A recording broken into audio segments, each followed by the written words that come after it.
Good morning student. Today we will read second chapter of GK. आज हम GK का second chapter read करेंगे। Chapter name is water cycle in जल चक्र।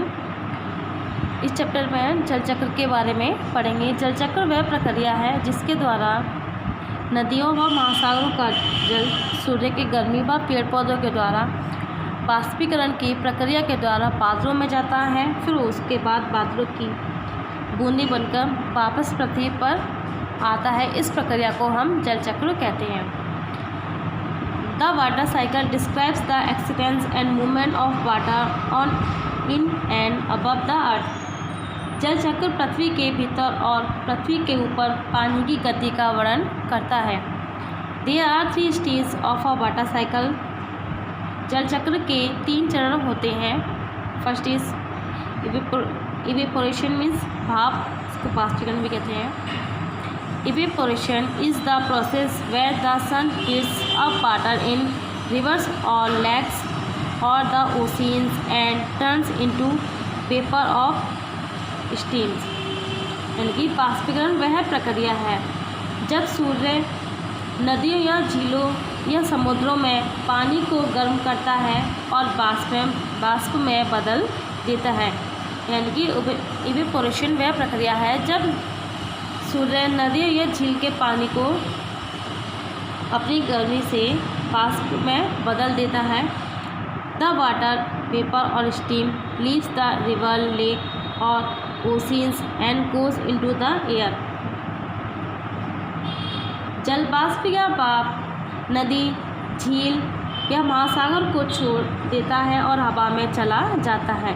यानी कि इस प्रक्रिया के द्वारा ये पानी भाप बनकर नदियों व महासागरों को छोड़ देता है और बादलों में चला जाता है।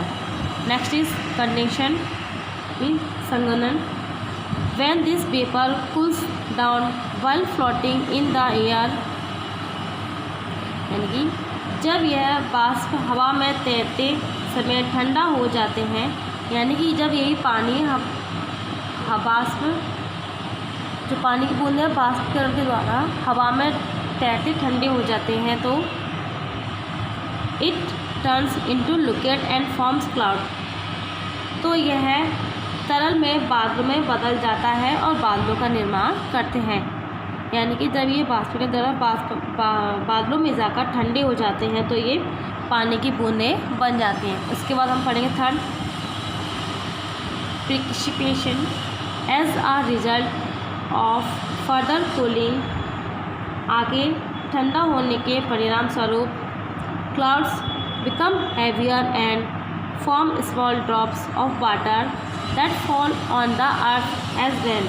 यानी कि बादल भारी हो जाते हैं और पानी की छोटी छोटी बूंदें बन जाती हैं जो बारिश के रूप में पृथ्वी पर गिरती हैं।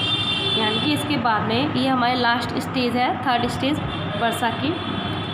बादलों की जो छोटी छोटी पानी की बूंदें बन जाती हैं और बाद में वर्षा के रूप में वापस पृथ्वी पर आ जाती हैं और यही जल बारिश के द्वारा फिर वापस हमारा नदियों व महासागरों में वापस आ जाता है। ये देखिए इस तरह से इन नदियों का पानी बाष्पीकरण के सूर्य की गर्मी के द्वारा इवेपोरेशन बना, पहले भाप बना, भाप के तरफ हमारा कंडेंसेशन हुआ, पानी की छोटी छोटी बूंदें बनी, फिर यहाँ पर बादल बने, बादल के द्वारा फिर बाद में बारिश हुई, यही जल हमारा वापस पृथ्वी पर वापस आ गया।